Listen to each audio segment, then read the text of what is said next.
మహిమలో తన మహిమ కలిగి ప్రకాశించునే. నా తండ్రితో నేను ఆ మహిమలో ఆరాధనా ఆరాధనా ఆరాధనా ఆరాధనా ఆరాధనా ఆరాధనా నా ఘనమైన మహారాజుతో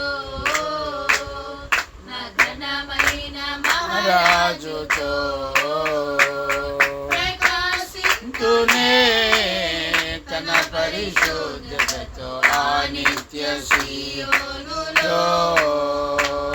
ప్రకాశించునే తన పరిశుద్ధతతో ఆ నిత్య సీయోనులో. ఆరాధనా ఆరాధనా ఆరాధనా ఆరాధనా ఆరాధనా ఆరాధనా ఆరాధనా నా ఘనమైన రాజుతో నా ఘనమైన మహారాజుతో. Praise the Lord. హల్లెలూయా. మంచిది నాన్న, ప్రార్థన చేసుకుందాం. మహాపరిశుద్ధుడైన తండ్రి, ఈరోజు రాత్రి నా బిడ్డలతో నాతో మీరు మాట్లాడండి అయ్యా. నాయన బాప్తీసాల విషయంలో నీ ఆలోచన యావత్తు నా బిడ్డలతోనూ నాతోనూ మీరు మాట్లాడండి నాయన. నీ సన్నిధి మా అందరికీ తోడుగా ఉంచి నడిపించండి నా తండ్రి. ఈ పరిచర్యకు విరోధంగా పోరాడుతున్న శత్రువుని సిగ్గుపరిచి మీరు మాతో ఉండి నీ వాక్కు ద్వారా నా బిడ్డలకి నాకు ధైర్యమును విశ్వాసమును నీ నీతిని మాకు అనుగ్రహించి నడిపించండి. యేసయ్య నిన్ను అడిగి పొందినాం తండ్రి, ఆమేన్. ప్రార్థన ఆలకించి కృపనిచ్చి విశ్వాసము ద్వారా సమస్త పరిచర్యలను జరిగించినట్లుగా కృపనిచ్చిన యేసయ్యకు స్తోత్రము చేయదుమో. స్తోత్రం స్తోత్రం స్తోత్రం స్తోత్రం స్తోత్రం. తండ్రి కుమార పరిశుద్ధాత్మదేవునికి స్తోత్రము చేయదుమో. స్తోత్రం స్తోత్రం స్తోత్రం స్తోత్రం స్తోత్రం స్తోత్రం. ఆమేన్. రైట్ నాన్న, ప్యాడ్ ఒకటి. Praise the Lord. మంచిది నాన్న, మనందరం కూడా దేవుని యొక్క వాక్యాన్ని ధ్యానం చేసుకుంటా ఉన్నాము. ప్రభు కృప మనందరికీ తోడయుండి నడిపించునుగాక. ఆమేన్. Praise the Lord. చూడండి నాన్న, మనం మా వాక్యాన్ని చదువుకుందాం. మత్తయి సువార్తలో మూల వాక్యాన్ని చదువుకుందాం. మత్తయి సువార్త 3వ అధ్యాయము 2వ వచనాన్ని మనందరం కూడా చదువుకుందాం. ఇప్పుడు చూడండి, పరలోక రాజ్యము సమీపించి ఉన్నది, మారు మనసు పొందుడని యూదా అరణ్యములలో ప్రకటించుచుండెను. చాలు. యూదా అరణ్యాల్లో పరలోక రాజ్యం సమీపించింది కాబట్టి యూదా అరణ్యాల్లో సువార్త ప్రకటించేటప్పుడు అక్కడ జరిగింది ఏంటంటే అనేకులు బాప్తీసం పొందడాన్ని మనం చూస్తాం. ఈ బాప్తీసం పొందడానికి దేవుడు అర్హులైన వారిని ఎన్నిక చేసుకున్నట్లుగా మనం లేఖనాల్లో చూస్తున్నాం. పాత నిబంధనలో మోషేని బట్టని, మరి కొత్త నిబంధనలో అయితే యోహాను ద్వారా దేవుడు పరలోక సంబంధమైన బాప్తిస్మాన్ని ఆయన మనకు చూపించాడు. బాప్తిసం పరలోక సంబంధమైందా భూ సంబంధమైందా అని అడిగినప్పుడు మనం ఫస్ట్ సెక్షన్లో నేర్చుకున్నప్పుడు పరలోక సంబంధమైందని మనం చదువుకున్నాం. చూడండి, ఇప్పుడు ఇక్కడ బాప్తిసం విషయంలో ఎంతమంది దీనిలో ఇన్వాల్వ్ అయి ఉన్నారు అని అంటే, ఒకటి మన జీవితంలో, అలాగే దేవుని కార్యాలు ఎలా ఇన్వాల్వ్ అయి ఉన్నాయి అనేవి ఇక్కడ ప్రాముఖ్యంగా ఉన్నాయి. ఇక్కడ మొట్టమొదట ఈ విషయాలన్నీ చెప్పేది దైవజనుడు. రెండవది, మనము మారు మనసు అనే దాని ద్వారానే మనము పరలోక రాజ్యం కానివ్వండి, బాప్తీసానికి సంబంధించినటువంటి విషయాలు ఈ రెండు విషయాల కొరకు మారు మనసు అనేదే ఆధారం. మారు మనసు అనేది ఆధారం లేకుండా మనం ఏం చేసినా కూడా మొత్తం సమస్తం వ్యర్థమే. మారు మనసు అనే ఒక్క పదం ద్వారా ఒకటి పరలోక రాజ్యానికి సంబంధించిన విషయాలు, రెండవది మనం భూమి మీద బాప్తీసం ద్వారా దేవుని యొక్క తీర్పు నుండి తప్పించుకొని మనము పునరుద్ధానంలో ప్రభు యొక్క రాకడలో ఎత్తబడ్డాం. అంటే ఇదంతా ఎలా ఉంటుందంటే బాప్తీసం అనుభవం, పరలోకపు అనుభవం, ఈ రెండు అనుభవాలు ఎలా ఉంటాయంటే మారు మనసుతో స్టార్ట్ అవుతుంది. ఇప్పుడు చూడండి, మరి మనసు మారకుండా మరి ఇవి మిగతాయి చెల్లవా అంటే చెల్లవు. చూడండి, మారు మనసు దగ్గర నుంచి ప్రారంభం అయితే ఇదంతా కూడా యేసుక్రీస్తును పోలినటువంటి జీవితంగా కనపడుతుంది. మరలా గుర్తుపెట్టుకోండి, యేసు ప్రభు కానివ్వండి 12 మంది అపోస్తుల యొక్క జీవితాలకు మాదిరి మారు మనసు అనేది. మనసు మనది కాదు, మారు అంటే వేరొకటి అని అర్థం. ఇప్పుడు మనకున్న మనసు పని చేయకూడదు. ఇక మరి వేరొక మనసు అంటే ఎవరిది? వేరొక మనసు అంటే ఎవరిదంటే యేసుక్రీస్తుది. లేదంటే వేరొక మనసు అంటే ఎవరిదంటే అపోస్తులది. ఇప్పుడు చూడండి, మనం నిన్నటి దినాన శాస్త్రులు పరిచయులు మారు మనసు పాప క్షమాపణ నిమిత్తం వాళ్ళు దుఃఖపడుతూ పాపాలు ఒప్పుకుంటూ వచ్చినా కూడా వాళ్ళ మనసు మారలేదు కాబట్టి వాళ్ళు ఆరని అగ్నిలోకి వెళ్ళిపోతారు అనేటువంటి విషయాన్ని మనం చూడగలిగాం. ఇప్పుడు వాళ్ళు ఏ విషయాల్లో మారు మనసు లేదు అని అంటే చాలా విషయాలు ఉన్నాయి. శాస్త్రులు పరిచయులు మొట్టమొదట నిన్న చదువుకున్నాం కదా, వాళ్ళలో ఆచారాలు ఉంటాయి, వాళ్ళలో ధనాశ ఉంటుంది. ఈ రెండు నిన్న మనం చూసుకున్నాం. కానీ ఇంకా చాలా విషయాలు ఉన్నాయి శాస్త్రులు పరిచయుల్లో, ఇంకా చాలా విషయాలు ఉన్నాయి. వాళ్ళు ఇంకా వాళ్ళలో ఏమున్నాయంటే వాళ్ళ గురించి యేసు ప్రభు స్వయంగా మాట్లాడిన విషయాలు ఏమున్నాయంటే వాళ్ళు పళ్ళెం వెలుపల కడుగుతారు కానీ లోపల అలానే ఉంటారని రాశాడు. అంటే అర్థం ఏంటంటే మారు మనసు లేని వాళ్ళు లోపల ఒక మనసు ఉంటుంది, బయట ఒక మనసు ఉంటుంది. ఇదే ప్రభు చెప్పేది. అలాంటి వాళ్ళకి మారు మనసు అనేది లేకపోతే వాళ్ళు ఖచ్చితంగా దేవుని యొక్క తీర్పుకు వెళ్ళిపోతారు. గమనించారా? అంటే ఇవన్నీ చాలా విషయాలు చెప్పొచ్చు, చాలా ఉన్నాయి. అవన్నీ చాలా విలువైనవి కూడా, అవి చెప్తాను నేను. మొట్టమొదట ఈరోజు నేను అనుకున్నది ఏంటంటే మారు మనసు అనే దానికి ప్రప్రదమైనటువంటి ఆశీర్వాదాలు ఏమున్నాయంటే బాప్తీసం అనేది, అలాగే పరలోక రాజ్యమును గురించినటువంటి అతి ప్రాముఖ్యమైనటువంటి విషయం. ఇప్పుడు మనసు ఎందుకు మారాలి అంటే పరలోక రాజ్యము నిమిత్తమై అని రాయి. మనసు మారడానికి గల కారణం ఏం చెప్పాలి అంటే దేవుని రాజ్యం. ఇప్పుడు చూడండి, దేవుని యొక్క రాజ్యం యొక్క విలువ ఏంటి చెప్పండి. దేవుని రాజ్యంలో కన్నీరు ఉండదు, దుఃఖం ఉండదు, ఏడుపు ఉండదు. అక్కడ నిత్యము వేవేల దూతల చేత నిత్యము స్తుతించబడతా ఉంటారు. లేసమ్మా, అర్థమైందా? ఇప్పుడు నీ హృదయం కానీ నీ దేహం కానీ పరలోక రాజ్యము నిమిత్తమై ప్రతి నిర్ణయాన్ని తీసుకోవాలి. నువ్వు తీసుకునే నిర్ణయం వెనక దేవుని రాజ్యం ఉంటుంది. ఇప్పుడు ఆచారాలు కానీ లోపల ఒకటి బయట ఒకటి కానీ ధనాశకు సంబంధించింది కానీ ఇవి ఏవి పనిచేసినా కూడా ఖచ్చితంగా దేవుని రాజ్యం గురించిన అనుభవం కాకుండా వేరొకటి వచ్చేస్తుంది. గమనించారా? ఇప్పుడు నువ్వు గుర్తుపట్టున్నానా? బైబిల్లో ఆదికాండం నుంచి చూడు, నోవాహు దినాల దగ్గర నుంచి చూడు, వాళ్ళకి ఇవ్వబడిన రక్షణ అనేది దేనికి సూచనగా ఉందో చూసావా? రక్షణ అనేది వాళ్ళు కంప్లీట్గా లోకం నుండి వేరైన జీవితాన్ని చూపిస్తున్నారు.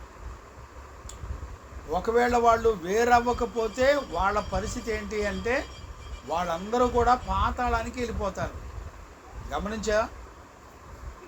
వాళ్ళకి మరణం తప్ప ఇంకా వేరే ఒక ఛాన్స్ లేదు. అర్థమైందా చింతలు దశమ్మ? ఇక అంటే ఇప్పుడు ఈ రక్షణ అనే మారు మనసు అనేది నిన్ను కేవలం దేవుని రాజ్యం కొరకు అనే సంగతి నువ్వు గుర్తుపెట్టుకోవాలి. ఇప్పుడు నువ్వు మనసు ఎందుకు మార్చుకుంటున్నావు అని ఎవరైనా అడిగితే దేవుని రాజ్యం కొరకు. ఎందుకు? దేవుని రాజ్యం దేవుడు నీ కొరకు సిద్ధపరిచింది. నీ కొరకు అంటే ఇశ్రాయేలీల కొరకు కానాను దేవుడు ఎలా సిద్ధపరిచాడో, కానాను సిద్ధపరిచినప్పుడు వాళ్ళు ఇల్లు వాకిళ్ళు ఏం కట్టుకోవాలా, వాళ్ళకి కట్టి నీళ్ళే ఇచ్చాడు, తోటలు ఇచ్చాడు, పొలాలు ఇచ్చాడు, ఆస్తులు ఇచ్చాడు. వీళ్ళేం కష్టపడి ఆస్తులు ఏం సంపాదించుకోవాలా. అర్థమైందా నాన్న? వీళ్ళు వర్ధిల్లిన కొలత ఏం చేశారంటే వాళ్ళు విస్తారంగా ఇంకా ఇంకా గృహాలు కట్టుకున్నారు, ఇంకా ఇంకా తోటలు కొనుక్కున్నారు, ఇంకా ఇంకా గొడ్డు గోదలు కూడా కొనుక్కున్నారు. వాళ్ళు అవన్నీ కొనుక్కొని వాళ్ళు దేవుని మరిచిరి అని రాశాడు. చూసారా ఎంత భయానకమైందో? చదువు, ఆ మాట కూడా చదువు. ద్వితీయోపదేశకాండం 8వ అధ్యాయం 11వ వచనం నుంచి చదువునానా. ద్వితీయోపదేశకాండం 8వ అధ్యాయం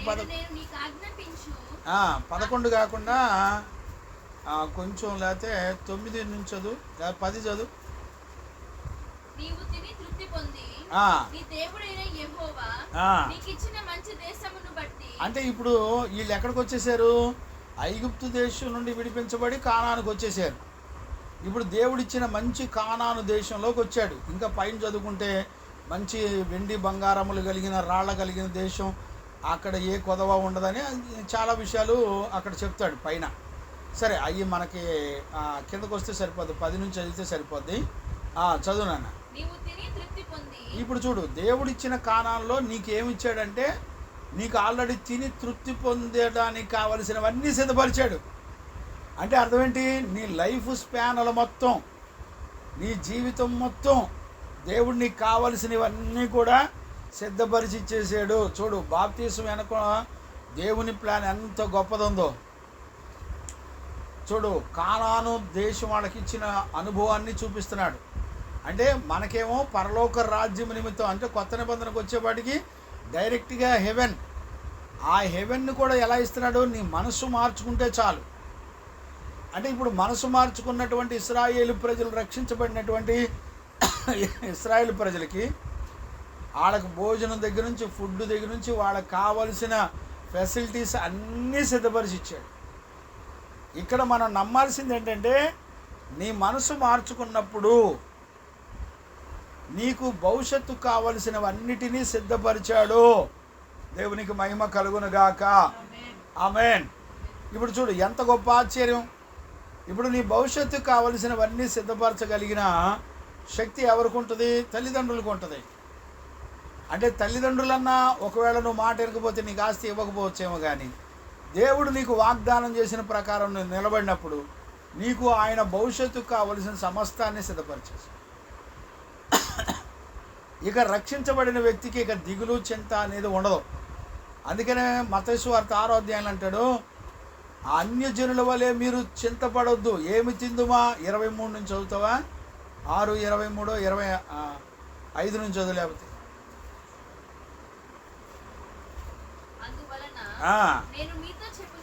నేను మీతో చెప్పినది ఏమనగా, ఇప్పుడు చూసారా ఏమన్నాడు? ఏమి తిందుమో, ఏమి త్రాగుదమో అని మీ ప్రాణము గూర్చి అయినను, ఏమి ధరించుకొందుమో అని మీ దేహమును గూర్చి అయినను చింతపడొద్దు. ఆహారము కంటే ప్రాణమును, వస్త్రము కంటే దేహమును గొప్పవి కావా? ఆకాశ పక్షులను చూడండి, అవి విత్తవు కోయవు, కూర్చుకొనవు, అయినను. ఇప్పుడు చూడు, అక్కడ భాష చూసావు ఏం రాశాడో? మీ పరలోకపు తండ్రి. అంటే మనం లేకుండా ఏమి లేదు. పరలోకం ఎవరి కొరకురా అంటే మన కొరకు. ఇప్పుడు చూడు, మనసు మార్చుకున్న వాళ్ళ కొరకు దేవుడు సిద్ధపరిచే ఎన్ని ఉన్నాయో చూడు. వీళ్ళు కానాను వెళ్ళిన తర్వాత వీళ్ళు ఏమీ కష్టపడి చేసుకొని బతకాల్సిన అవసరంలా. వాళ్ళకి దేవుడు కట్టిన ఇళ్ళు ఇచ్చేసాడు. దేవుడు అన్ని జనుల తోటలో స్వాస్యాలు మొత్తం తీసుకొచ్చి దేవుని ప్రజలకు అప్పగించేశాడు. అర్థమవుతుందా నాన్న? అదే విషయాన్ని కొత్త నిబంధనలో ఇంకా డైరెక్ట్గా చెప్తున్నాడు. ఏమని చెప్తున్నాడు కొత్త నిబంధనలో? అయ్యా మీరు ఏం తిందుమా, ఏం తాగుదమా అని మీరు చింతపడదు. చూడండి, అక్కడ ఐడెంటిఫికేషన్ ఏం రాశాడంటే, మీ పరలోకపు తండ్రి. అక్కడ పిట్టల గురించి లేకపోతే తినటం తాగడం గురించి మాట్లాడేటప్పుడు మన గురించి ఎందుకు మాట్లాడాలి, లేకపోతే దేవుని రాజ్యం గురించి ఎందుకు మాట్లాడాలి? అర్థమైందా? అంటే మనసు మార్చుకోవడం అనే దానికి, దేవుని రాజ్యానికి మనం బ్రతకడానికి కావలసినవన్నిటిని కూడా దేవుడే సిద్ధపరిచాడు. దేవునికి మహిమ కలుగునుగాక. అంటే బాప్తీసం తీసుకున్నవాడు ఇంకా ఎప్పటికీ కూడా భయపడాల్సిన పని ఉండదు, దిగులు పడాల్సిన పని ఉండదు. అయ్యో నా జీవితంలో ఏంటి ఎలా జరుగుతుందనే ఆలోచన అసలు అవసరమే లేదు. అంటే ఎంత భద్రపరుస్తున్నాడో చూడండి. ఆకాశ పక్షులు చూడండి, అవి విత్తవు కోయవు, మీ పరలోకపు తండ్రి కూడా వాటిని పోషించుచున్నాడు కదా. కంటిన్యూ చేయనా? వాటిని పోషించుచున్నాడు. అబ్బా చూడు, ఆ పదం చూసారా? పిట్టల కంటే ఆకాశ పక్షుల కంటే మనం బహుశ్రేష్ఠులు అని రాయబడింది. బహుశ్రేష్ఠులు అంటే దేవునితో సమానమైన అని కూడా వస్తుంది. అంటే ఆయన ఒక మనిషిని ఎంత ప్రేమించాడంటే ఆయనతో సమానంగా. దానికి ఎలా గుర్తు? ఆయన ఆత్మనిచ్చాడు, ఆయన పోలికనిచ్చాడు, ఆయన రూపం ఇచ్చాడు. చూసారా ఆయనకి మనకి ఎంత హై రిలేషన్ పెట్టాడో. ఇప్పుడు ఏ రూపం చూసినా ఆయన పోలికలే మనలో కనపడతాయి. చూడు, ఇప్పుడు నిన్ను చూశారనుకో, నీ తల్లిదండ్రుల జీన్స్ అన్నీ నీలో ఉంటాయి. అర్థమవుతుందా లేదా? అంటే నీ తల్లిదండ్రులు డిఎన్ఏ, నీ డిఎన్ఏ మొత్తం ఒకటే విధంగా ఉంటాయి. అర్థమైందా నాన్న? అలాగే దేవుని ఆత్మ కూడా అదే చెప్తుంది. నాయనా, నేను మీ తండ్రిని, మీకేం కావాలో అన్నీ నేను సిద్ధపరిచాను. ఇప్పుడు కంటిన్యూ చేయి. అన్యజనుల వల్లే కంటిన్యూ చేయి నాన్న. అంటే ఇప్పుడు మనల్ని రక్షించబడిన తర్వాత మన గురించి ఎక్కువగా ఆలోచన ఎలాగుంటుందంటే, మన గురించి మనం చింతపడతా ఉంటాం. దేవుని ఆత్మ ఏమంటుందంటే, మీరు అసలు చింతపడొద్దు. చూడండి, అంటే రక్షించబడినటువంటి విశ్వాసికి, దేవుని రాజ్యానికి సిద్ధపడే విశ్వాసికి, బాప్తీసం తీసుకునేటువంటి బిడ్డకి చింతలు ఉండకూడదు. నాకేం జరుగుతుందో, నా భవిష్యత్తు ఎలాగుంటుందో, నా జీవితం ఎలాగుంటుందో అనే చింత అసలు ఎట్టి పరిస్థితిలో ఉండకూడదు. నువ్వు రక్షించబడి ఎప్పుడైతే బాప్తీసం తీసుకుంటావో, పరలోకపు తండ్రి నిన్ను టేక్ ఓవర్ చేసుకుంటాడు. నీ కొరకు నీ భవిష్యత్తు ప్లాన్ గురించిన సంపూర్ణత అంతా. అందుకే నేను చెప్పింది, బాప్తీసం తీసుకున్న తర్వాత నీకు లిస్ట్ ఇస్తానా, నువ్వెప్పుడు ఆ లిస్టు చూసుకుంటే చాలు. ఎందుకంటే తెలిసిన ఆ లిస్ట్ అంతా ఏంటో తెలిసిన, బాప్తీసం తీసుకున్న తర్వాత దేవుడు ఒక వ్యక్తిని ఎలాగ టేక్ ఓవర్ చేస్తాడు, ఆయన ఎలాగ నీ కొరకు సిద్ధపరిచి నీకు ఎప్పుడు ఎలా అనుగ్రహిస్తూ ఉంటాడు, అవన్నీ లిస్ట్ ఉంటాయి. అవి చూసినప్పుడు నువ్వెక్కడా దిగులు పడవు. దేవునికి మహిమ కలుగునుగాక. అవి చూసినప్పుడు నువ్వెక్కడా చింతపడవు. అర్థమైందా? అందుకనే మన గురించి మనం ఎప్పుడైతే బాప్తీసం తీసుకొని దేవుని చేతిలోకి వెళ్తామో, దెయ్యం ఏం చేస్తుందంటే నీ గురించి నువ్వు చింతపడే విధంగా మాట్లాడింది. అంటే మన గురించి భవిష్యత్తు ఏంటి అని సాతాను మనల్ని ప్రేరేపిస్తాడు. ఇదే సాతాను యొక్క యుద్ధం. బాప్తీసం తీసుకున్న వాళ్ళకి, ఎక్కువగా దేవుని యందు విశ్వాసం ఉంచిన వాళ్ళకి ఎక్కువగా తటస్థించే శోధన ఇదే. నాకేం జరిగిద్దో, నా భవిష్యత్తు ఏంటో అని. యేసుక్రీస్తు నామంలో నా బిడ్డలైన మీకు నేను తండ్రిగా ఒకటే చెప్తున్నా, ఎప్పుడైతే నువ్వు విశ్వసించి రక్షించబడ్డావో, బాప్తీసం తీసుకున్నావో, ఇక నీలో నివాసం ఉండేది క్రీస్తే. ఇక చూడు, దేవుని యొక్క ఆత్మ నీలో ప్రత్యేకంగా ఉంటుంది. గమనించావా? చూడండి, గలతీ పత్రికలో 3వ అధ్యాయం, గలతీ పత్రిక 3వ అధ్యాయం 27వ వచనం చదువునానా? చూడండి, క్రీస్తులోనికి బాప్తిస్మము పొందిన మీరు అందరూ. చూడండి, అందరూ అంట. తండ్రి, కుమార, పరిశుద్ధాత్మ నామంలో బాప్తీసం తీసుకున్నటువంటి మీరు అందరూ అని మాట్లాడు. అంటే ఎవరైతే పెద్దోళ్ళు చిన్నోళ్ళని కాదు, కానీ 12 ఏళ్ళు అంటే వివేచన, ఆ వయసు జ్ఞానం 12 ఏళ్ళు పైబడిన తర్వాత ఇప్పుడు ఇసాక్ కూడా బాప్తీసం ఇవ్వచ్చు. రేపు రెడీ అవుతావా? రెడీ అవ్వచ్చు. ఇస్సాకు కూడా బాప్తీసం తీసుకోవచ్చు. 12 ఏళ్ళకి నిండిన వాళ్ళు, 12 నిండినీగా, 13 వచ్చినాయిగా, సిద్ధపడవచ్చు. ఎవరైనా సరే, ఎవరైతే బాప్తీసం తీసుకుంటారో దేవుడు ఒకటే చెప్తున్నాడు, మీరు క్రీస్తుని ధరించి. అంటే ఇప్పుడు దాని అర్థం ఏంటి? క్రీస్తును ధరించుకోవడం అంటే శారీరకంగా, ఆత్మీయంగా ఆయన పనిచేస్తాడు. ఇప్పుడు చూడు, యేసుక్రీస్తు సంపూర్ణమైన మానవుడు, సంపూర్ణమైన దేవుడు. అంటే 2 రకాల సంపూర్ణ. ఇప్పుడు నువ్వు ఎప్పుడైతే బాప్తీసం తీసుకుంటావో నీలో యేసుక్రీస్తును ధరించుకున్నప్పుడు నువ్వు ఎలాగుంటావంటే, ఇటు శారీరకంగా ఉన్నప్పటికీ కూడా దైవత్వం యొక్క సంపూర్ణత నీలో నివాసం ఉంటుంది. దేవునికి మహిమ కలుగునుగాక. నువ్వు నమ్మగలగాలి. నేను ఒకటే చెప్తున్నాను నాన్న, ఎప్పుడైతే బాప్తీసం తీసుకుంటావో నువ్వు ఒంటరివి కాదు. ఇప్పుడు క్రీస్తు నువ్వు ధరించుకున్నావు. చూడండి, అంటే క్రీస్తు ఎల్లప్పుడూ ధరించుకోవడం అంటే ఏంటి? ఆయన ఎల్లప్పుడూ నీతోనే ఉంటాడు. ఆయన అంటే నువ్వు ఎక్కడికి వెళ్తున్నా, నువ్వే స్థితిలో ఉన్నా, నువ్వు మాట్లాడుతున్నా, నువ్వు చూస్తున్నా, నువ్వు ఆలోచిస్తున్నా, నీ నడక, నీ పడక, నీ ప్రవర్తన మొత్తం A to Z ఆయన పక్క నుండి టేక్ ఓవర్ చేస్తాడు. నిన్ను ఆయన చేతిలోకి తీసుకుంటాడు. ఇవన్నీ చిన్న మాటలు కాదు, ధరించుకోవడం అనే మాటలు. నేను ఒక్కొక్క మాట దగ్గర ఆగటం మొదలు పెడితే ఎంత హీనంగా వేసుకున్నా, డైలీ నేర్పిన 2-3 నెలలు మనం నేర్చుకునే చాలా గొప్ప సంగతులు ఉన్నాయి బైబిల్లో. ఇంకా ఏం నేర్చుకోవాలి తెలిసిన, ఆ శాస్త్రులు పరిసయ్యులను ఆరని అగ్నికి వెళ్ళిపోయే దేవుని ఉగ్రతకు గురైపోతారు, మీరు సర్ప సంతానం అన్న మాటే చాలా దినాలు నేర్చుకోవాల్సి వస్తుంది. అంటే ఇంచుమించుగా కొత్త నిబంధనలో ఉన్న సువార్తల్లో ఉన్న మెయిన్ అంశాలు మొత్తం బయటకు వస్తాయి. అంటే అవన్నీ ఏంటి అని అంటే, అవన్నీ ఎలాగుంటాయి అంటే దేవునికి విరోధంగా ఉండేవన్నీ కూడా వచ్చేస్తాయి. నా మాట అర్థమైందా? విరోధంగా ఉన్నవన్నీ కూడా వచ్చేస్తాయి. అందుకనే నేను తండ్రిగా మీకు ఒక్కటే చెప్తున్నా, బాప్తీసం తీసుకున్న తర్వాత నీ పరలోకపు తండ్రి నీ భవిష్యత్తు కావలసిన విషయాలు, నీ లైఫ్కి కావలసిన విషయాలు మొత్తం ఆయనే టేక్ ఓవర్ చేసుకుంటాడు. ఇక నీకు దిగులుతో సంబంధం లేదు అసలు.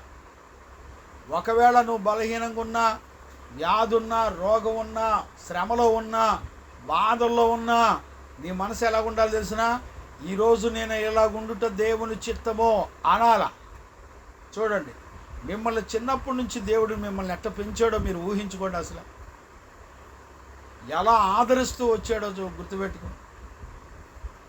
చూడండి, లోకం అంతా ఎంత పోరాడుతుందంటే, ఇన్ని పోరాటాల్లో కూడా దేవుడు మీ జీవితాన్ని, లైఫ్ను టేక్ ఓవర్ చేసుకొని పెంచుకుంటూ వచ్చాడు. ఇప్పుడు బాప్తీసంలోకి అడుగు పెడుతున్న మీరు ఇంకా సంపూర్ణులు. అంటే ఇక నిన్ను టచ్ చేస్తే ఆయన్ని టచ్ చేసినట్టే. అందుకని ఇశ్రాయేలు ప్రజలతో అన్నాడు ఆయన, ఇదిగో ఇశ్రాయేలు ప్రజలు ముట్టువాడు నా కనుగుడ్డు ముట్టినట్టే. చూడు ఎంత రెస్పాన్సిబిలిటీగా ఉన్నాడు చూడు దేవుడు. అందుకనే బాప్తీసానికి ఉన్న విలువను గుర్తుపడితే నాకు తెలిసి అసలు నేనైతే 21 రోజులు ఫాస్టింగ్ ఉన్నా. 21 రోజులు నా పాపాలు ఒప్పుకున్నా.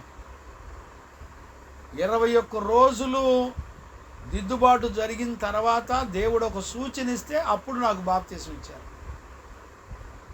21 రోజుల్లో నేను చనిపోతే ఏమైపోతానని గడగడలాడిపోయా నేను. వాళ్ళు 21 రోజులు మీకు తెలుసుగా నాన్న, ఎలీషా గారు 21 రోజులు నాన్న డైలీ కూర్చోబెట్టి వాక్యాలు చెప్పేవాళ్ళు. ఈ రోజుల్లో మనకు ఫోన్లో ఉన్న ఎక్కడ రెఫరెన్స్ ఉన్నా అన్నీ ఎత్తుకొని రాసుకొని చెప్పొచ్చు. కానీ ఆ రోజుల్లో అసలు ఏమీ లేవు. వాళ్ళు బైబిల్ మొత్తం కంఠస్థం చేస్తే తప్ప ఏ వాక్యం ఎక్కడుందో ఎవడో తెలియదు. ఈ రోజున మనం కంఠస్థం చేయబోయినా ఏ వాక్యం ఎక్కడుందో చూసి చెప్పేయచ్చు. ఇవాళ కంప్యూటర్లో, ఫోన్లో అంత ఫెసిలిటీస్ వచ్చినాయి. కానీ ఆ రోజుల్లో పరిశుద్ధులు వాళ్ళు అలా లేరు. వాళ్ళు జీవగ్రంథాన్ని, ఆయన పుస్తకం, ఆయన బైబిల్ చూస్తే మనకు భయం వేసింది. ఇంతలో ఉడుగ్గిపోయి ఉంటుంది. పేజీలు మొత్తం అసలు ఆది కాడ నుంచి ప్రకటన దాకా ఏ పేజీ తీసినా ఆయన దిద్దన పేజీ లేదు అసలు. అట్టుండేది. అసలు ఆ బైబిల్ అంతా కూడా నలిగిపోయి పిచ్చిగా ఉండేది. ఇంతలో ఉబ్బిపోయి సైజు ఉంటే ఉంటుంది. కానీ వాళ్ళు తిరగేసిన దానికి ఎంత లావు ఉండేది. ఆ రోజున పేపర్ కూడా బాగుండేది, మంచి పేపర్ ఉండేది, మందం ఉండేది. చూడు, వాళ్ళు 21 రోజులు బోధించారు మాకు.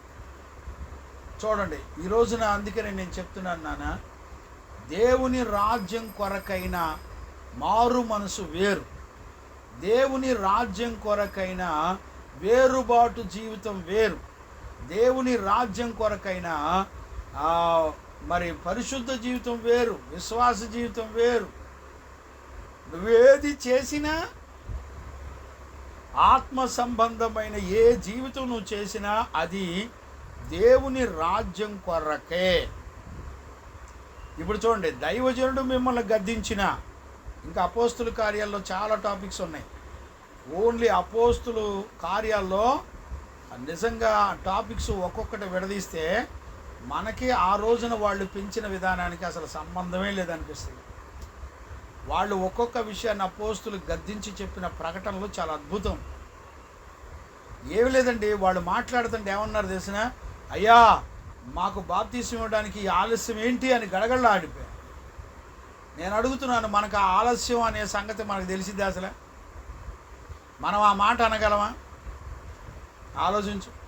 కానీ నీకై నువ్వు అడిగి నువ్వు ఇష్టపడినందుకు నేను చాలా సంతోషపడ్డా.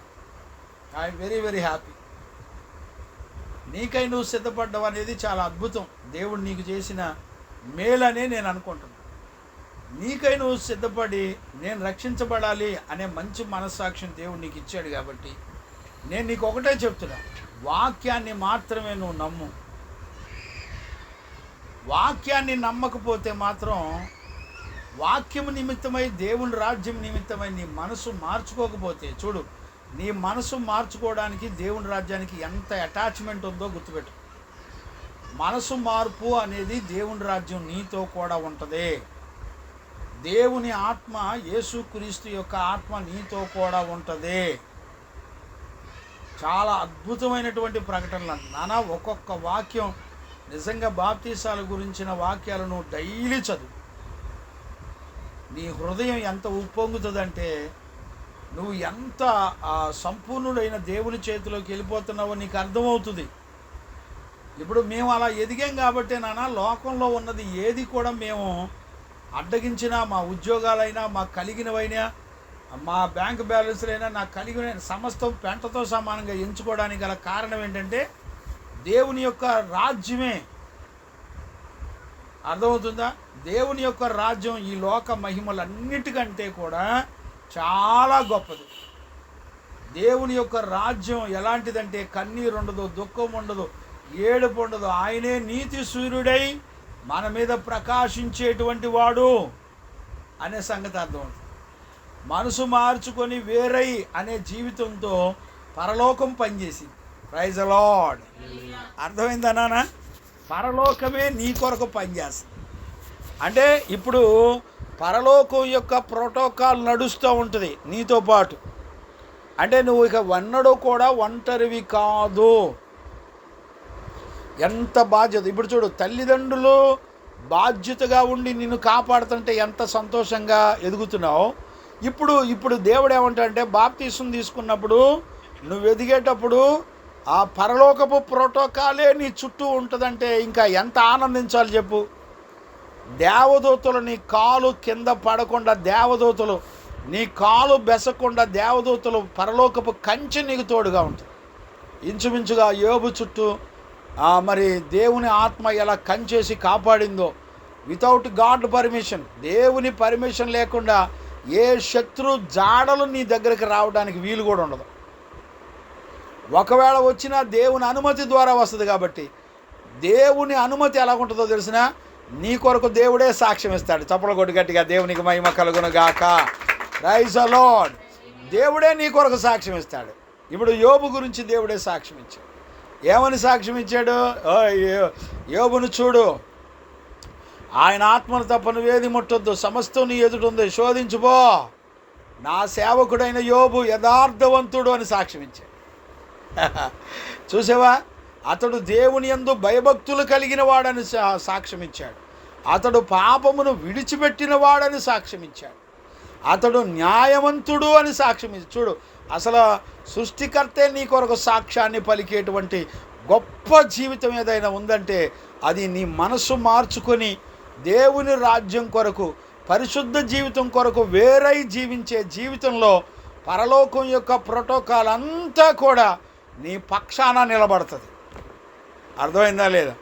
నీకు లైఫ్ స్పానల్ మొత్తం నువ్వు శరీరంలో బ్రతికినంత కాలం నీకు కావలసిన సమస్తాన్ని కూడా దేవుడే సిద్ధపరుస్తాడు. నీకు కావలసిన తిండి, ఆరోగ్యం, క్షేమం, నీ భవిష్యత్తు దినాలు, వివాహం, మరి ఉద్యోగాలు, బిడ్డలు, భవిష్యత్తు మొత్తం తరతరాలు దీవిస్తాడు. అర్థమైందా? ఆయన మాట విని నడిపించబడితే అన్లిమిటెడ్ కృప, అన్లిమిటెడ్ తరాల ప్రజలు నిన్ను బట్టి దీవించబడతారు. చూడండి, ఒక్క అబ్రహాం మాట వింటే ఏమన్నాడు? అబ్రహాం, నువ్వు అక్కడ ఒక మాట విన్నావు కదా, నీ తరతరాల ప్రజలు నేను దీవిస్తా, భూమి ఉన్నంత వరకు నీ వంశం ఉండక మానదని చెప్పేశాడు. అంటే నీ గర్భాన నీతిమంతులను దేవుడు పంపుతాడు. అర్థమవుతుందా? నీ వంశాలు నీతిమంతుల బిడ్డలు బిడ్డలు బిడ్డలు తరాలు పడతారు. ఇక అర్థమవుతుందా నాన్న? ఇప్పుడు నేనొక్కడే నిలబడినప్పుడు నా కుటుంబంలో నుంచి వంశాలు తరతరాలు నీతిమంతులను కంటాడు దేవుడు. ఒకళ్ళు కాదు, ఇద్దరు కాదు, అన్లిమిటెడ్ దేవుడు. అది ఆయన ప్రణాళిక. చూడండి, మనసు మార్చుకునే దేవుని రాజ్యం గురించినటువంటి ఒక చిన్న అనుభవాన్ని నువ్వు నేర్చుకుంటే అవి ఎన్ని కార్యాలు నీ జీవితంలో కొరకు చేయడానికి సిద్ధంగా ఉన్నాయో చూడు. అర్థమవుతుందా చింతల్లి? మరి నీకు కూడా ఇద్దరికి ఈ వాక్యాలు అర్థమవుతుందా? అయ్యా కార్తీక్ అయ్యా, నీకు కూడా అర్థమవుతుందా అంటే వినపడుతుందా లేదా అని. ఇప్పుడు ఇసాకయ్యకి కూడా అంతేనా? ఇసాకయ్య అర్థమవుతుందా వ్యర్థమవుతుందా? నిజమేనా ఉత్తిత్తే? అబ్బో రైట్, నిజమైతే మరి రేపు బాప్తీసానికి సిద్ధపడు. మరి నీ వెనకే కార్తీక్ కూడా కమాండర్ కాబట్టి, అరే ఒక చిన్న కానిస్టేబుల్లో పడితే కమాండర్ నేనేమైపోవాలనుకుంటాడు. అనుకుంటావయ్యా? అనుకోవా? ఊరి ఏందయ్యా నీ విశ్వాసం పని చేయట్లేదు అబ్బాయి. నీ విశ్వాసం ఆయన లాక్కు రావాలి నీ వెనకిడితే. రైట్, దేవునికి మహిమ కలుగునుగాక. Praise the Lord. అందుకనే పరలోక రాజ్యము నిమిత్తము అనే మాట ప్రారంభించిన తర్వాత మారు మనస్సు అనే దాని గురించి మాట్లాడు. ఇప్పుడు చూడు, ఈ రెండింటి విషయంలో శాస్త్రులు పరిచయులు అగైనెస్ట్. చూసావా? ఎవరెవరు? శాస్త్రులు పరిచయులు అగైనెస్ట్ అన్నమాట. ఇప్పుడు శాస్త్రులు పరిచయులు అగైనెస్ట్గా ఉంటారు. అందుకనే పరలోక రాజ్యం గురించి మాట్లాడేటప్పుడు ఒక చక్కటి ఉపమానాలు చాలా చెప్పాడు దేవుడు. ఒకటి కాదు, రెండు కాదు, చాలా ఉపమానాలు, పరలోక రాజ్యం గురించిన ఉపమానాలు చాలా అద్భుతంగా చెప్పాడు. చూడు, దానికి మనకి ఎంత లోతైన అటాచ్మెంట్ ఉంటుందో నేను జ్ఞాపకం చేస్తాను. చూడు, మత్తయి సువార్తలో చదువునానా 20వ అధ్యాయంలో చదవండి. 20వ అధ్యాయం మొదటి నుంచి చదవండి, లేకపోతే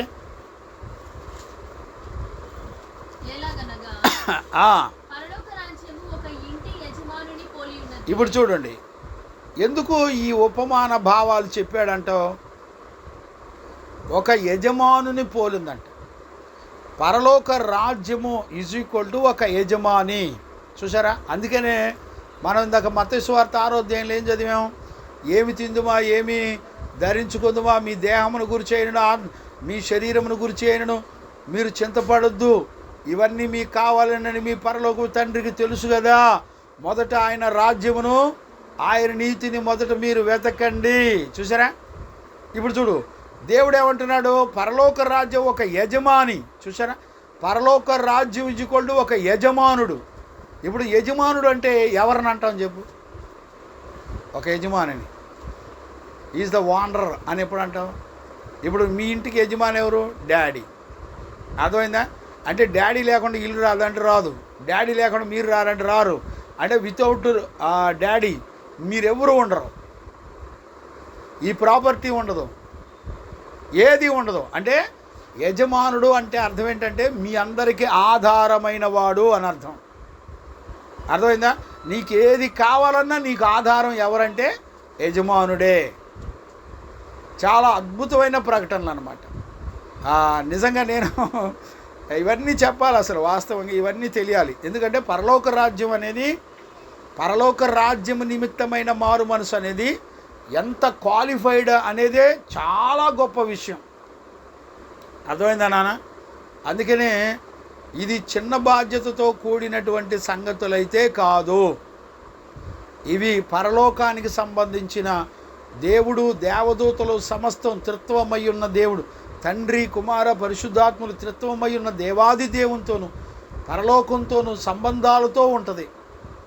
అందుకనే మనసు మారటం అనేది చాలా పెద్ద విషయం. అది ఎంత అద్భుతమైనటువంటి విషయం ఏంటంటే, అందుకనే ఆయన పరలోక రాజ్యాన్ని గురించినటువంటి ఉపమాన భావాలన్నీ కూడా చెప్తూ వచ్చాడు. ఇప్పుడు చూడు ఎంత చక్కటి ఉపమానమో చూడండి. చదువునానా. ఏలయనగా పరలోక రాజ్యము ఒక ఇంటి యజమానిని పోలి ఉన్నది.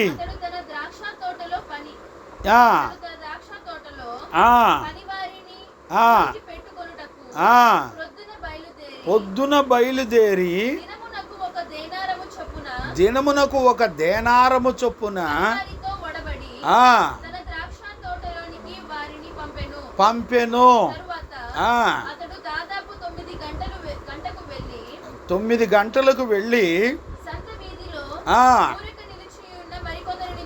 చూచి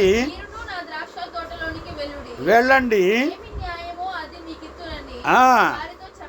చెప్పగా వారు కూడా వెళ్ళిరి. 3 గంటలకును మరలా వెళ్ళి అలాగునే చేసెను. చూచి ఊరకనే నుంచున్నారు అని అడగగా,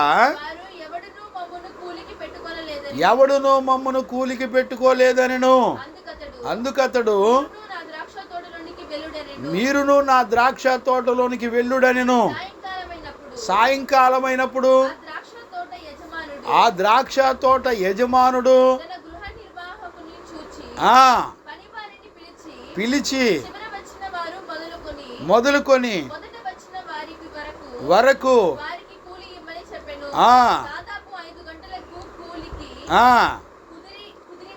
కుదిరిన వారు కూడా వచ్చి తీసుకొనిరి. వచ్చి గాని దొరికెను. వారది తీసుకొని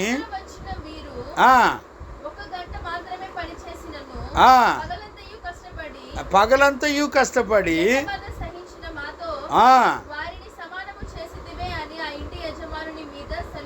సణుగుకొనిరి.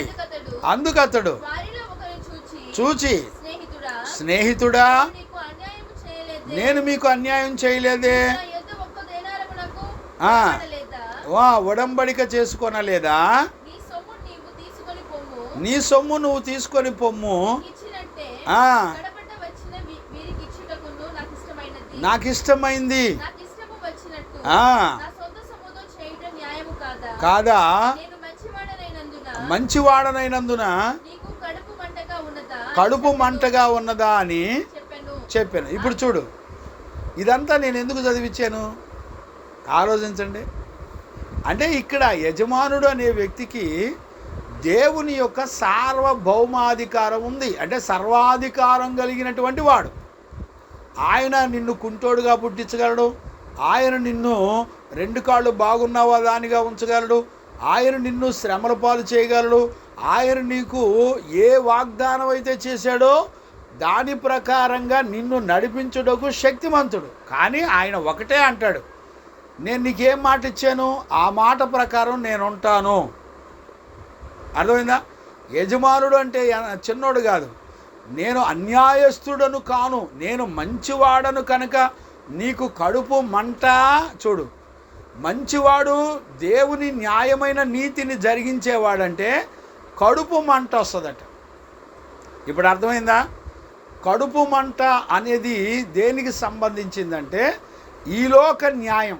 అంటే ఇక్కడ మనిషి జీవితంలో ఈ లోకం తరపున ఒక న్యాయం ఉంటుంది, మన జీవితంలో దేవుని తరపున ఒక న్యాయం ఉంటుంది ఇక్కడ. అందుకనే యజమానుడు లేకపోతే సార్వభౌమాధికారము కలిగిన వాడు అని చెప్పేది అందుకే.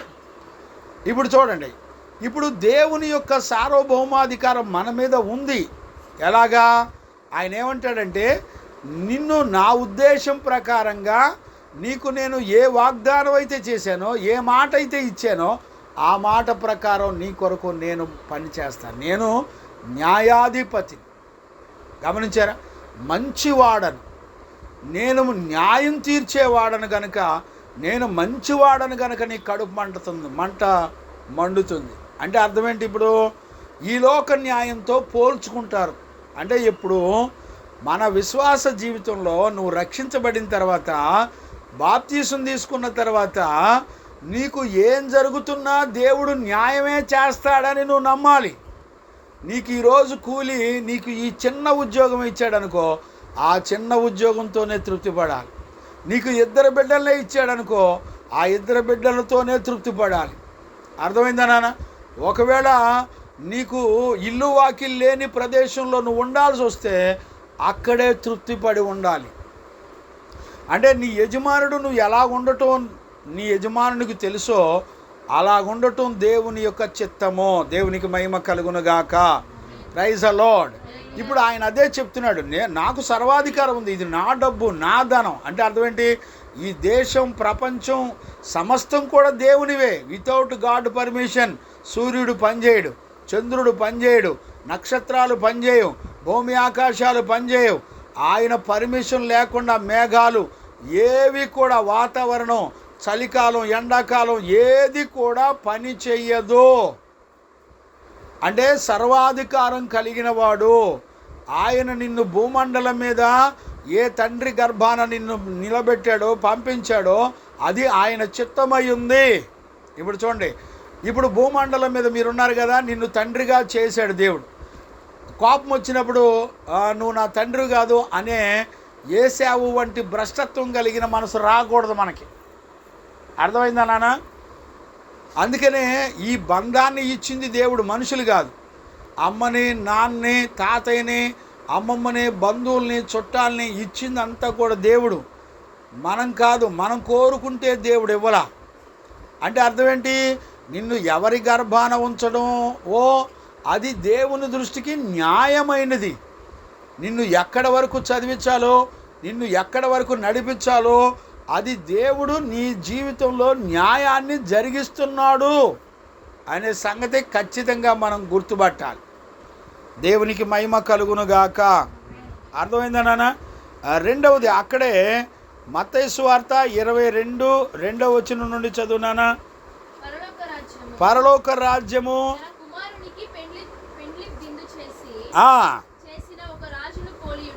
చూడండి, తన కుమారునికి పెండ్లి విందు చేసినటువంటి ఒక రాజును పోలున్నాడంట. అంటే పరలోక రాజ్యం అంటే ఏంటి? ఇప్పుడు ఒక యజమానిని చూసాం, సార్వభౌమాధికారము, సంపూర్ణమైన అధికారం, న్యాయం, మంచితనం అన్నీ కలిగినటువంటి దేవుడుగా మనం చూడగలిగాం. ఇప్పుడు పరలోక రాజ్యం అంటే ఏం చూస్తున్నాం? ఒక గొప్ప రాజు తన కుమారుడికి పెండ్లి విందు చేసినటువంటి దానిని పోలి ఉందంట పరలోక రాజ్యం. చదువున ఆ పెండ్లి విందుకు పిలవబడిన వారిని రప్పించుటకు అతడు తన దాసులను పంపినప్పుడు వారు రానొల్లకపోయిరి. ఇదిగో నా విందు సిద్ధపరిచి ఉన్నాను, వధింపబడి ఉన్నవి అంతయు సిద్ధంగా ఉంది, చెప్పుడని పంపెను గాని ఒకడు తన పొలమునకును వర్తకమునకును వెళ్ళిరి. పట్టుకొని చంపిరి.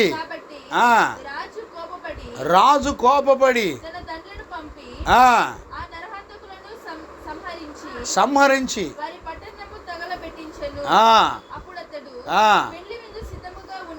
ఉన్నదని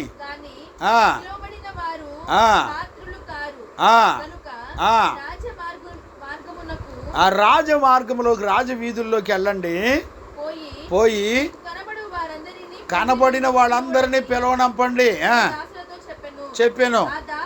ఆ దాసులు పోయి చెడ్డవారేమి మంచివారినేమి పోగు చేసిరి గనుక నిండిపోయెను. వచ్చి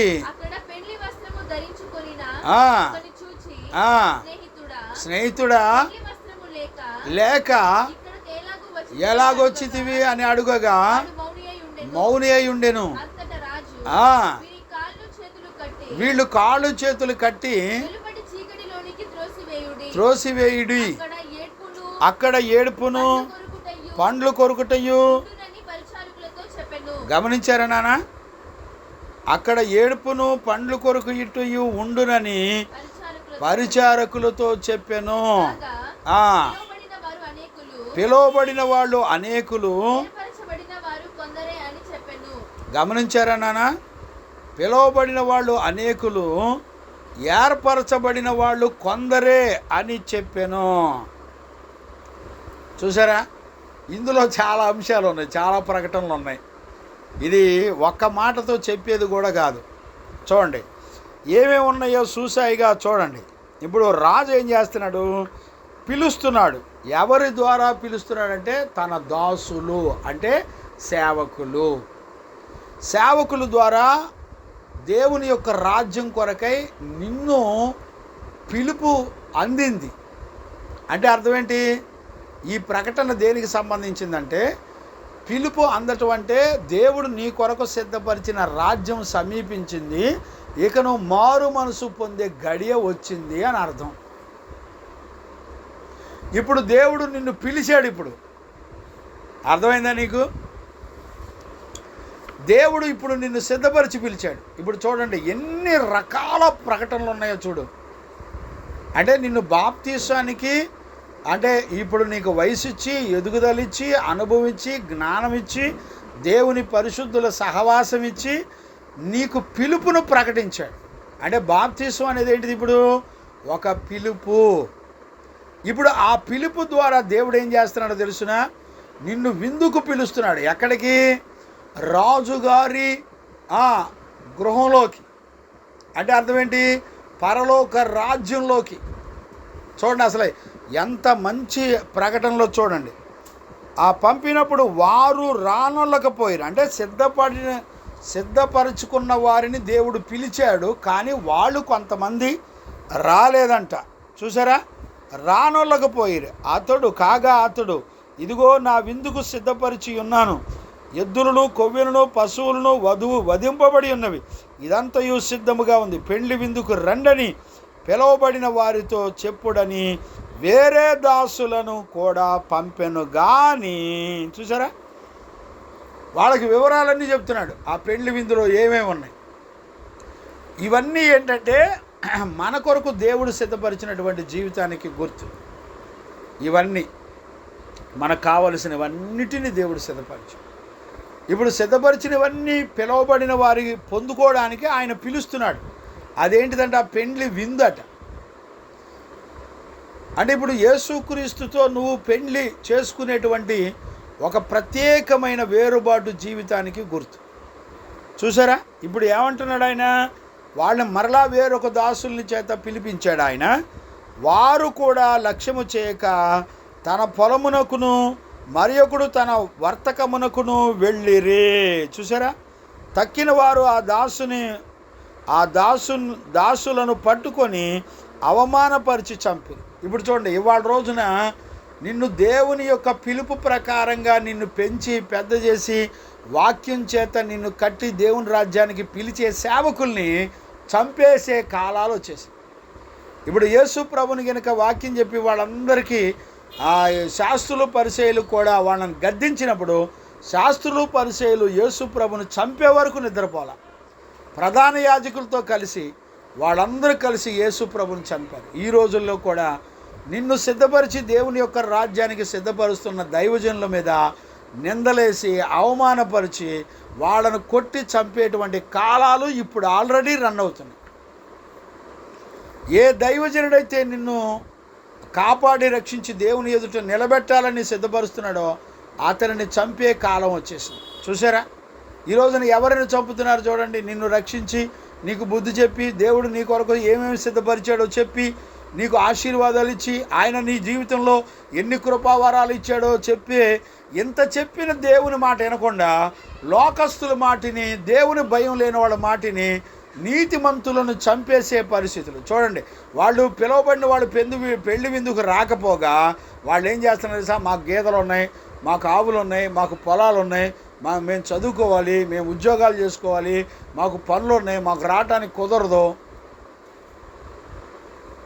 మరి కొంతమంది అయితే శుభ్రంగా అటు చెప్పే పాస్టర్ గారిని చంపేస్తున్నారంట. ఎందుకురా ఈ మరణాలు, దైవజనులకి ఎందుకురా ఈ మరణాలంటే నిన్ను మారు మనసులోకి నడిపించి దేవుడు నీ కొరకు సిద్ధపరిచిన వాటన్నిటి గురించి చెప్పి నిన్ను పరలోక రాజ్యానికి సిద్ధపరచడం ఎవరికి ఇష్టం ఉండదు. అందుకనే నేను తండ్రిగా మీకు ఒకటే చెప్తున్నా, వాక్యంలో దైవజనుడు మీకే చూపించాడు అది మాత్రమే మీరు నమ్మండి. అది కాకుండా మీరు ఏది నమ్మినా, ఎవరి మాట విన్నా మీరు నీతిమంతులను చంపేటువంటి బిడ్డలుగా తయారవుతారు తప్ప నీతిమంతులను కాపాడుకునేవారిగా మీరు ఉండరు. కాబట్టి అందుకనే దేవుని రాజ్యం గురించి ఎంతో స్పష్టంగా దేవుడు మాట్లాడుతున్నాడు. చూడండి తర్వాత, కాబట్టి రాజు కోపపడి ఆ దండ్లను పంపి ఆ నరహంతకులను వారి పట్టణములను తగలబెట్టారు. చూడు, ఇట్లాంటి వాళ్ళు ఎంతమంది ఉంటారు సరే, ఒకళ్ళు కాదు, రెండు, ఇద్దరు కాదు, పట్టణాల్లోనే ఉంటారట ప్రజలు. దైవజనుని దేవుని వాక్యం చెప్పి పరలోక రాజ్యాన్ని సిద్ధపరిచే సేవకుడిని చంపడానికి పట్టణం అంటూ ఉంటారట ప్రజలు.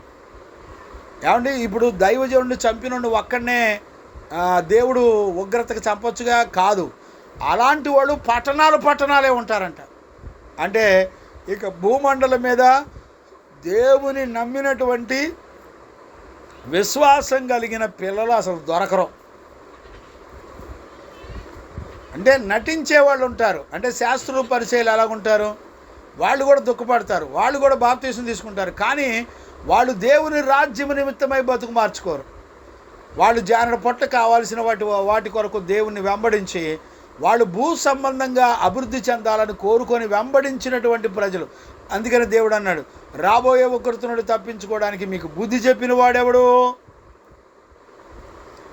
అర్థమైందా? ఏమంటే వాళ్ళు కూడా పశ్చాత్తాపడుతున్నారని రాశాడుగా, అవునా కదా? ఎంత వండర్ఫుల్ వర్డ్.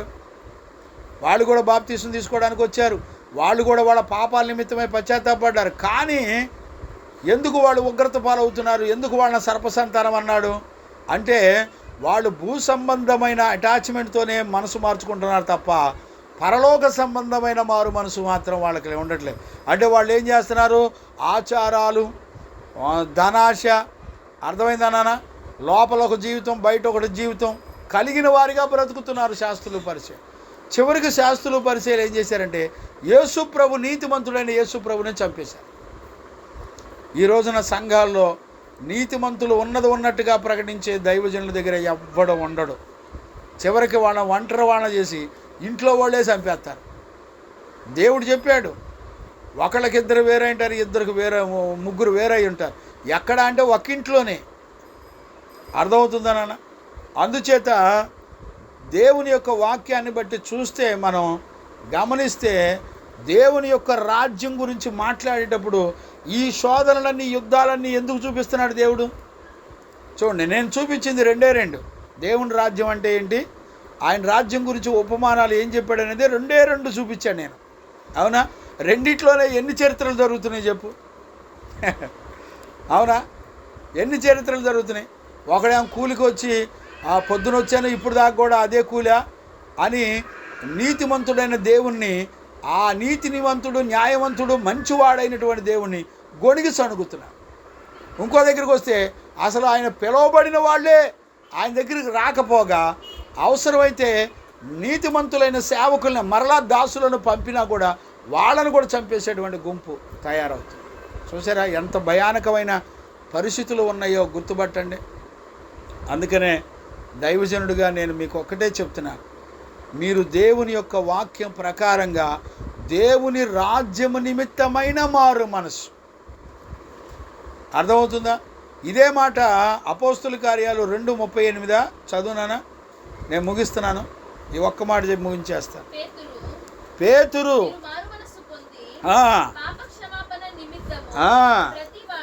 ప్రతివాడు అప్పుడు మీరు గమనించారా? ఇక్కడ ప్రకటన చూసారా? ఇప్పుడు పరిశుద్ధాత్మను వరాన్ని పొందడం అంటే అర్థం ఏంటి అంటే, మనకు దేవుడు వాగ్దానము చేసిన ఆత్మ మనకు తోడుంటుంది. ఇప్పుడు బాప్తీసం ఎప్పుడైతే తీసుకున్నావో పరిశుద్ధాత్ముడు నీకు తోడుంటాడు. అంటే నువ్వు ఒంటరివి కాదు, నువ్వు ఎప్పుడున్నా నీతో పాటు ఆయన ఉంటాడు.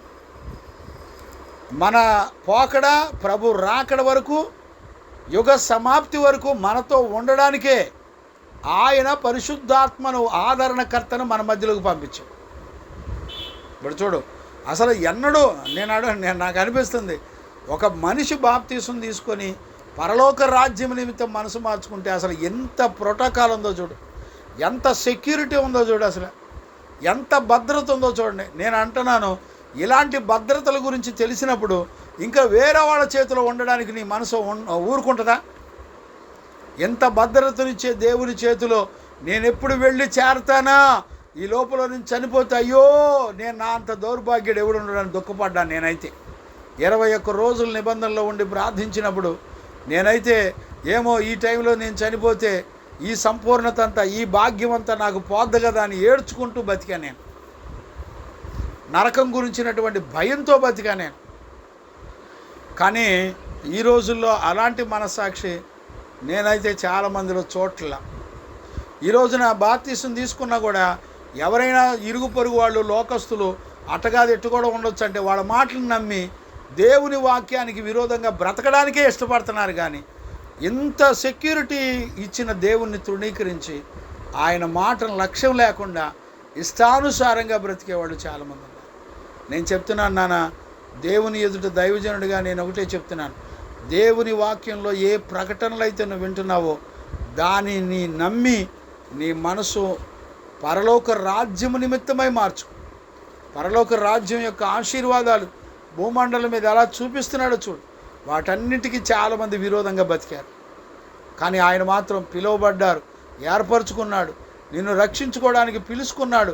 ఆయన పెళ్లి విందుకి ఆయనతో పాటు ఉండడానికి నిన్ను పిలుచుకున్నాడు. ఆయన సిద్ధపరిచినవి అన్నీ నీకు ఇవ్వడానికి ఆయన ఎన్నిక చేసుకొని పిలుచుకున్నాడు. నేను తండ్రిగా దైవజనుడిగా చెప్తున్నాను, దేవుడు నిన్ను ఆయన సిద్ధపరిచినవన్నీ నీకు ఇవ్వడానికే ఆయన నిన్ను ఎన్నిక చేసుకొని నిన్ను పిలుచుకుంటున్నాడు. ఒక పిలుపు అండి ఇది. బాప్తీసం అనేది ఒక పిలుపు. కనుక ఈరోజు రాత్రి నా సమయం అయిపోతుంది కనుక ఈరోజు రాత్రి ఒక దైవజనుడిగా నేను చెప్తున్నాను, మీరు ఖచ్చితంగా పరలోక రాజ్యము నిమిత్తమైన మారు మనసు కలిగినటువంటి జీవితాన్ని నువ్వు చేయకపోతే, నీ మనసు లోకంతో ఏకీభవిస్తే నువ్వు ఎన్నడూ ప్రభు రాజ్యానికి సిద్ధపడలేవు.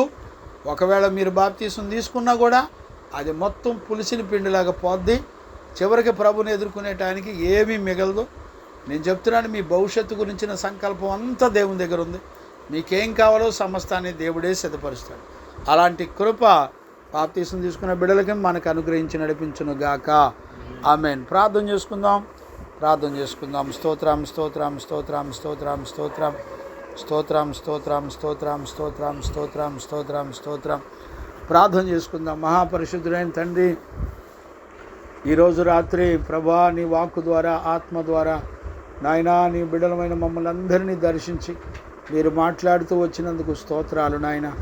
ప్రభా వాక్యము నీది, మేము నీ బిడ్డలం నాయనా. నీ వాక్కును పంపి మాతో మాట్లాడుతూ వచ్చారు.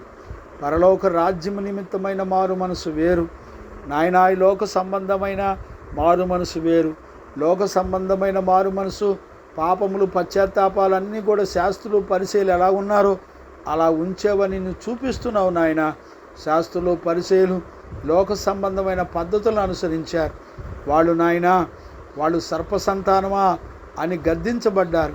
రాబోయే ఉగ్రత నుండి మీరు ఎలా తప్పించుకోగలరని నువ్వు మాట్లాడుతూ వచ్చావు నాయనా. వాళ్ళు వ్యర్థమైన మాటలు మాట్లాడతారని వాళ్ళు ధనాశ కలిగిన వారిగా ఉంటారని, వాళ్ళు నాయనా లోక సంబంధమైన ఆచారాలు కలిగిన వారిగా ఉంటారని, వాళ్ళు లోపలొకటి బయటొకటి కలిగిన మనసు కలిగిన వారిగా ఉంటారని ప్రభువా నీ లేఖనాల ద్వారా నీ బిడ్డలతో నాతోనూ మీరు మాట్లాడినందుకు కృతజ్ఞతాస్తుతులు చెల్లిస్తూ బాప్తీసం తీసుకుంటున్న బిడ్డలకు పరలోక రాజ్యం నిమిత్తమైన మారు మనసు, వేరుబాటు జీవితం, పాపక్షమాపణ, పరిశుద్ధతను అనుగ్రహించండి. పరిశుద్ధాత్మను వరము చేత నా బిడ్డలను నడిపించండి. నీ చిత్తమైతే రేపు శనివారం నాయనా సిద్ధపడుతూ ఉండగా బిడ్డను దర్శించండి. కళల ద్వారా, దర్శనం ద్వారా, వాక్యం ద్వారా నీ బిడ్డలతో నాతో మీరు మాట్లాడి బలపరిచినందుకు కృతజ్ఞతాస్తుతులు చెల్లిస్తూ యేసయ్య నిన్ను అడిగి పొంది ఉన్నాము తండ్రి, ఆమెన్. ప్రార్థన ఆలకించి అడిగినవన్నీ మన జీవితంలో జరిగించి విశ్వాసము ద్వారా బ్లెస్సమ్మ తల్లిని మరి బాప్తీసం ద్వారా పరలోకం యొక్క సంపూర్ణతలోనికి నడిపించినట్లుగా కృపనిచ్చిన యేసయ్యకు స్తోత్రము చేయుదుము. స్తోత్రం స్తోత్రం స్తోత్రం స్తోత్రం స్తోత్రం స్తోత్రం. తండ్రి, కుమార, పరిశుద్ధాత్మ దేవునికి స్తోత్రము చేయుదుము. స్తోత్రం స్తోత్రం స్తోత్రం స్తోత్రం స్తోత్రం స్తోత్రం. ఆమేన్.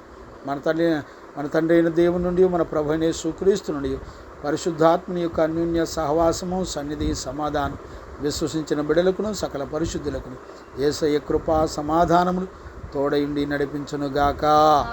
ఆమేన్. హల్లెలూయా, హల్లెలూయా, హల్లెలూయా. అందరికీ వందనాలు. Praise lord.